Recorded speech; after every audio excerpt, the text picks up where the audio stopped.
எல்லோருக்கும் வணக்கம். இன்னைக்கு நம்ம பார்க்கக்கூடிய சப்ஜெக்ட் மணி சீக்ரெட்ஸ் பார்ட் 2.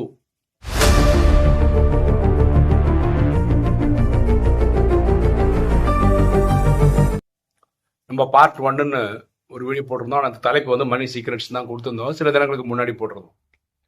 இந்த வீடியோவில் நம்ம என்ன பார்க்க போறோம்னா, உங்ககிட்ட பணம் இருக்கு, ஒரு இடம் வாங்க போறீங்கன்னா அது எப்படி வாங்கலாம், அதுக்கான ஐடியா தான். ஒரு எக்ஸாம்பிளுக்கு பேசுவோம். ஒருத்தர்கிட்ட ஒரு 1,00,00,000 ரூபா இருக்குன்னு வச்சுக்கோங்களேன். 1,00,00,000க்கு வீடு கிடைக்கும் அப்படின்னு வச்சுக்கோங்களேன். பொதுவாக நிறைய மக்கள் என்ன பண்ணுவாங்கன்னா, 1,00,00,000 வச்சிருக்காங்க, 1,00,00,000க்கான ஒரு ப்ராப்பர்ட்டியை வாங்கிடுவாங்க. தாங்களே அங்கே தங்குறதுக்காக அங்கே போயிட்டாங்கன்னு வச்சுக்கோங்களேன். அது வந்து அவங்களுக்கு வருமானம் சம்பாதிச்சு தராது. ஆனால் ஒரு சந்தோஷமா நான் சம்பாதிச்சேன், அந்த காசில் ஒரு வீடு வாங்கினேன், அங்கேயே நான் தங்க போயிருக்கேன் அப்படின்னு நினைக்கிறது அது ஒரு சந்தோஷம். இதை ஃபினான்ஸ் மேனேஜ்மெண்ட்ல இருக்கிறவங்க என்ன சொல்றாங்க அப்படின்னு பார்த்தீங்கன்னா, நான் படிக்கிறதுல இந்த மணி சீக்ரெட்ஸ்ல இந்த அரபுக்காரங்க எப்படி இதை பைசா பார்க்குறாங்க, எப்படி அவங்க இன்வெஸ்ட் பண்ணுறாங்கன்றத அவங்க சொல்லி நான் அதை கேள்விப்பட்டதை உங்ககிட்ட சொல்லிட்டு இருக்கேன். அவங்க என்ன சொல்கிறாங்கன்னா, உங்ககிட்ட 1,00,00,000 ரூபா இருக்கு, நீங்கள் என்ன பண்ணணும் அப்படின்னு அவங்க சொல்கிறாங்க. 5 ப்ராப்பர்ட்டி, 1,00,00,000 ரூபாக்குள்ள 5 ப்ராப்பர்ட்டி பார்க்க சொல்கிறாங்க. 5 ப்ராப்பர்ட்டிக்குமே டவுன் பேமெண்ட்டாக 20 லட்சம் கொடுத்துருங்க. பாக்கியெல்லாம் பேங்க் லோனில் வாங்கிக்கணும். 20 வருஷம் 30 வருஷத்துக்கு திருப்பி தர மாதிரி வாங்கிக்க சொல்கிறாங்க. ஓகேவா? இப்போ 5 ப்ராப்பர்ட்டி வாங்கிட்டீங்க, எல்லாத்துக்கும் 20 லட்ச ரூபா டவுன் பேமெண்ட் பண்ணிட்டீங்க. பண்ணி முடிச்சுட்டு இப்போ எல்லாமே ரெடிமேட் வீடுன்னு வச்சுக்கோங்களேன். ஒரு ஃப்ளாட் வாங்கிட்டீங்க அப்படின்னா, இண்டிபெண்ட் ஹவுஸ் வாங்கிட்டீங்க, ஏதோ ஒரு கணக்கில் வாங்கியிருக்கீங்க. உடனே என்ன பண்ணுங்கன்னா, 5 பேருக்கு அது வாடகை கொடுத்துரும். அந்த வாடகை எவ்வளோ இருக்கணும் அப்படின்னு பார்த்தீங்கன்னா, நீங்கள் இஎம்ஐ கட்டணும்ல பேங்க்குக்கு, அதோட ஒரு 2,000 3,000 ஜாஸ்தியாக வர மாதிரி கணக்கு வச்சு நீங்கள் வாடகை கொடுக்கணும். அப்போ என்ன ஆகும் அப்படின்னா, நீங்கள் மாதம் மாதம் வாடகை கட்ட தேவையில்ல, இஎம்ஐ கட்ட தேவையில்ல. உங்களுக்கு வரக்கூடிய வருமானத்திலே இது போயிட்டே இருக்கும். சில வருடங்களுக்கு அப்புறம் நம்ம வந்து 20 வருஷம் லோன் எடுத்திருக்கோம், இல்லை 30 வருஷம் லோன் எடுத்திருக்கோம்னா, 30 வருஷத்துக்கு அப்புறம் என்ன, அந்த ப்ராப்பர்ட்டி எல்லாம் நமக்கே வந்துடும். அப்போ ஒரு வீடு வாங்க வேண்டிய இடத்துல நம்ம 5 வீடு வாங்கியிருப்போம். இத்தனை வருஷத்துல 20 வருஷம் 30 வருஷம் கணக்கு பேசுறோம்ல, அது வாங்கும்போது இருந்த அந்த வேல்யூ இருக்குல்ல, அதோட பல மடங்கு அது வந்து இம்ப்ரூவ் ஆகிருக்கும். ஸோ இப்படி தான் நீங்கள் ப்ராப்பர்ட்டி வாங்கணும். அவர் என்ன சொல்றாருன்னா, அந்த வீடியோவில் பேசுகிறவர் என்ன சொன்னா, அரபு பிஸ்னஸ் மேன்லாம் இப்படி தான் பண்ணுறாங்க. சாதாரண மக்கள் தான் அவங்ககிட்ட இருக்க பொருளுக்கு ஒரே ஒரு இடம் வாங்கி அவங்களே அங்கே போய் தங்க போயிடுறாங்க. அதுவும் பல வருஷத்துக்கு அப்புறம் கொஞ்சம் விலை கூடலாம் செய்யும், ஆனால் அவங்ககிட்ட 5 ப்ராப்பர்ட்டி எல்லாம் இருக்காது அப்படின்னு சொல்கிறோம். இது வந்து பேப்பர் படி எல்லாமே கரெக்டாக தான் இருக்கும், ஆனால் ரியல் டைம் அப்படி நடக்குமா அப்படின்னா சில டவுட் இருக்கு. அதாவது 5 இடம் வாங்கிட்டீங்க, 5 வீடும் வாடகை தேடுறீங்க. ஒரு எக்ஸாம்பிள் சொல்கிறேன்.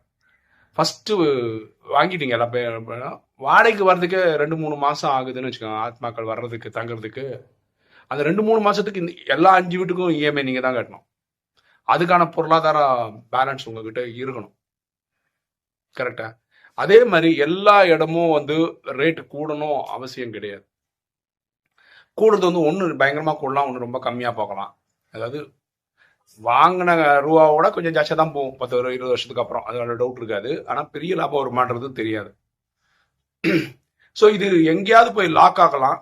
5 வீட்டுக்கு இவரே பேக்கெட்லேருந்து எடுத்து காசு கட்டுற மாதிரி, இஎம்ஐ கட்டுற மாதிரிலாம் வரலாம். இதெல்லாம் நடக்கும். இதெல்லாம் நீங்கள் கால்குலேட் பண்ணி இருக்கணும். இதெல்லாம் மனசில் வச்சிருந்தா இது ஓகே. அடுத்த கேள்வி என்னன்னா, 1,00,00,000 ரூபா இருக்கணும்ல, அந்த காசு இருந்தா அது வேற லெவல். அதனால தான் அரபு அவங்க வந்து அவ்வளோ காசு இருக்கிறவங்க அந்த மாதிரி பேசுறாங்க.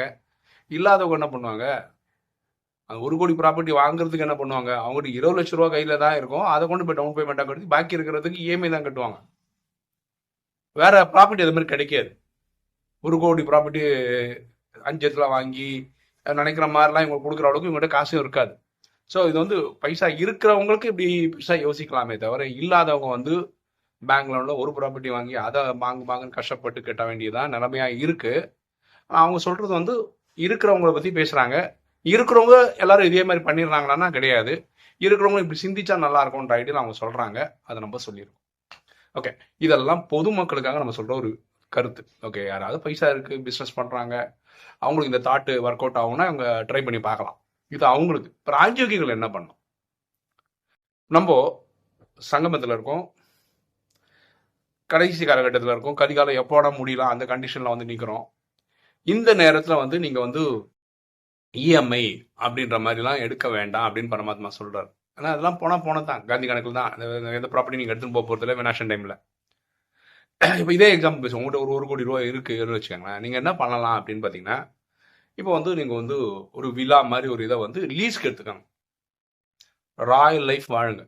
ஒரு ஃபார் எக்ஸாம்பிள் 20 லட்ச ரூபாய்க்கு ஒரு லீஸ்க்கு ஒரு இடம் கிடைக்குதுன்னு வச்சுக்கோங்க. ஒரு வில்லாவே கிடைக்குதுன்னா அங்கே போய் தங்கிக்கோங்க. வில்லா லீஸ்னா என்ன அர்த்தம்? கொஞ்சம் வருஷத்து வரைக்கும் நீங்கள் தங்கினா அதுக்கப்புறம் காசு வாங்கி வெளியே வந்துடலாம்.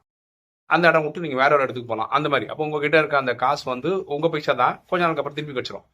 பாக்கி இருக்கிற காசுல நீங்கள் என்ன பண்ணால் உலகம்லாம் சுற்றி பாருங்க. எங்கெல்லாம் போகணுமோ போங்க.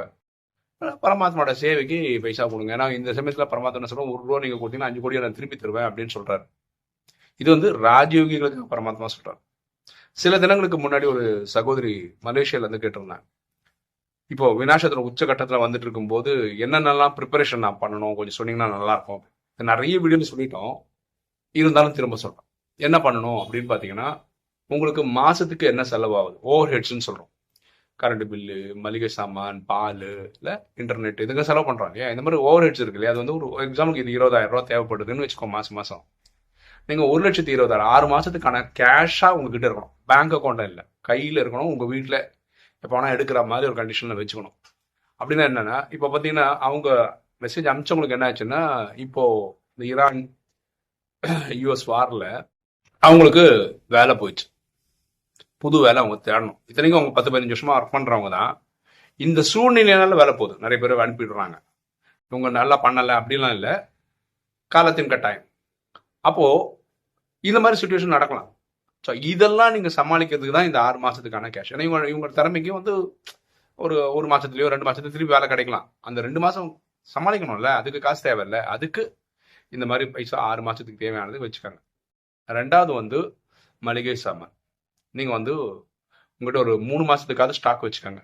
இதுக்கே என்ன சொல்றாங்க, எல்லா பொருளும் கெட்டு போயிடும் அப்படின்றாங்க. எதெல்லாம் கெட்டு போகாதோ அதை வச்சுக்கோங்க. அரிசி, பருப்பு, கோதுமை இதெல்லாம் வந்து வாங்கி வச்சுக்க முடியுமா இருந்தா பேசிக் நீட் ஆஃப் யார் வந்து வாங்கி வச்சுக்கிட்டீங்கன்னா நல்லது. 3வது வந்து சோலார். உங்க வீட்டில் கரண்ட்டுக்கான ஏற்பாடு இதுக்கு ஏற்பாடு பண்ணி வச்சுங்கன்னா நல்லது. பாருங்களேன், இப்போ நம்ம கண்ணு முன்னாடி பார்க்கறது வந்து இப்போ கேஸ் தட்டுப்பாடு பார்க்குறோம்.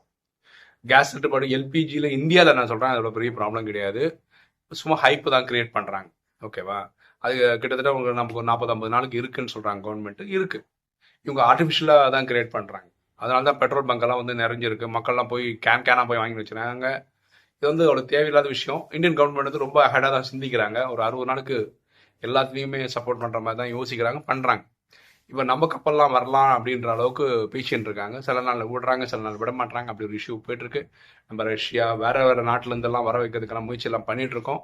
ஸோ நம்ம கவர்மெண்ட் வந்து பெட்டராக ஹேண்டில் பண்ணுறாங்க. அது ஒரு பிரச்சனையாக இருக்காது. இருந்தாலும் நம்ம தயாராக இருக்கிறது ஒவ்வொரு ராஜயோகியும் பண்ணணும். சரியா? ஸோ இந்த மணி சீக்ரெட்ஸ் வந்து சொல்லக்கூடிய ஐடியா வந்து இந்த கலியுகவாசிகளுக்கு பைசா இருக்கிறவங்களுக்கு அது பண்ணுறதுக்கு அவங்க அந்த சிஸ்டம் யூஸ் பண்ணிக்கிட்டோம். ராஜயோகிகள் இப்படி இருந்தால் நல்லது. ஏன்னா பரமாத்மா இதெல்லாம் நமக்கு சொல்லியிருக்கிறாரு. ஸோ அவர் சொல்கிற ஸ்ரீமத் படி நம்ம ஃபாலோ பண்ணுறது தான் ஒரு ராஜயோகியும் நல்லாயிருக்கும். ஓகே, இன்னைக்கு வீடியோ உங்களுக்கு பிடிச்சிருக்கோம் நினைக்கிறேன். லைக் பண்ணுங்கள், சப்ஸ்கிரைப் பண்ணுங்கள், ஃப்ரெண்ட்ஸ் சொல்லுங்கள், ஷேர் பண்ணுங்கள், கமெண்ட்ஸ் போடுங்க. தேங்க்யூ.